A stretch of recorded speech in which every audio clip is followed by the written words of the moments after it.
ধর্ষকের কোনো জাতি নাই, ধর্ষকের কোনো ধর্ম নাই। ধর্ষকরা জালেম, ওই জালেমদেরকে 24 ঘন্টার ভিতরে মানুষের সম্মুখে বিচার করতে হবে। ধর্ষকের একমাত্র বিচার মৃত্যুদণ্ড। কথা বলেন ঠিক কিনা? সাধারণতন্ত্র ছাত্র আন্দোলনের আয়োজিত আজকের এই মানববন্ধনে সম্মানিত ওলামায়ে কেরাম, তাওহীদি জনতা, আজকে আমরা ভারাক্রান্ত অন্তর নিয়ে এখানে উপস্থিত হয়েছি। বাংলাদেশ একটা ইসলামী দেশ। এই দেশে আমরা ৭১ পর থেকে স্বাধীনতা পেয়েছিলাম না।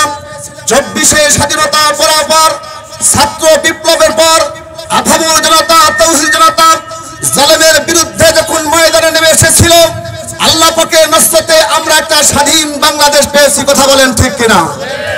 এই স্বাধীন বাংলাদেশে অশান্ত করার জন্য ওই আওয়ামী লীগের দোসরা ঘাপটি লেগে আছে। ওরা বিভিন্ন সময় বিভিন্ন উশি দিয়ে আজকে মানুষের সামনে প্রকাশ করতেছে। একবার রিকশার সম্বন্ধ ধরে, আর একবার বিভিন্ন রূপ ধারণ করে করে ওরা আমাদেরকে অস্থিতিশীল করতে চায়। রমজান পবিত্র মাসে মুসলমানের সেই পবিত্র মাসে অপবিত্র করার জন্য চক্রান্তমূলক ধর্ষণ করতেছে। নইলে শিশু বাচ্চাকে ধর্ষণ করার কারণ রহস্য কি এখনো উদ্ঘাটন হয় না। কথা বলেন ঠিক কিনা? আমাদের আজকে ছাত্র আন্দোলনের পক্ষ থেকে উদ্যত আহ্বান জানিয়ে আমরা ব্যক্তিহীন কণ্ঠে বলতে চাই, ধর্ষকের কোনো জাতি নাই, ধর্ষকের কোনো ধর্ম নাই। ধর্ষকরা জালেম, ওই জালেমদেরকে 24 ঘন্টার ভিতরে মানুষের সম্মুখে বিচার করতে হবে। ধর্ষকের একমাত্র বিচার মৃত্যুদণ্ড। কথা বলেন ঠিক কিনা? আমাদের কোনো মাকে ধর্ষণ করবে, আমাদের কোনো বোনকে ধর্ষণ করবে, এটা আমরা সহ্য করতে পারি না।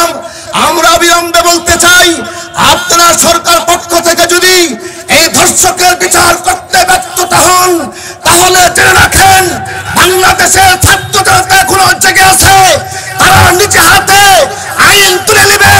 ধর্ষককে যেখানে পাবে সেখানে কল্লা উড়াতে হবে। কথা বলে ঠিক কিনা? আপনারা ইতিপূর্বে দেখেছিলেন, কয়েকদিন পূর্বে রাস্তাঘাটে চুরি, ডাকাতি, ছিনতাই বেড়ে গেছিল। জনগণ যখন চুরি চোর করছে, চোরদেরকে যেখানে পাচ্ছে সেখানে পিটে পিটে মারছে। চোর কিন্তু বন্ধ হয়ে গেছে। কথা বলেন ঠিক কিনা? এখন চোর বলতে গিয়ে ধর্ষণের রূপ ধারণ করে আমাদের এই ইসলামী দেশকে বিশ্বের কাছে একটা অশিক্ষিত দেশ হিসেবে গ্রহণ করার জন্য উঠে পড়ে লাগছে। শুনে রাখেন সরকার মহোদয়, আপনারা 90 দিনের বিচারে আলটিমেট দিচ্ছেন। 90 দিন মানে না, 24 ঘন্টার মধ্যে বিচার করতে হবে ধর্ষকের। নইলে আমরা আবার ময়দানে নেমে আসবো আমাদের মায়ের ইজ্জত রক্ষাতে। কথা বলেন ঠিক কিনা?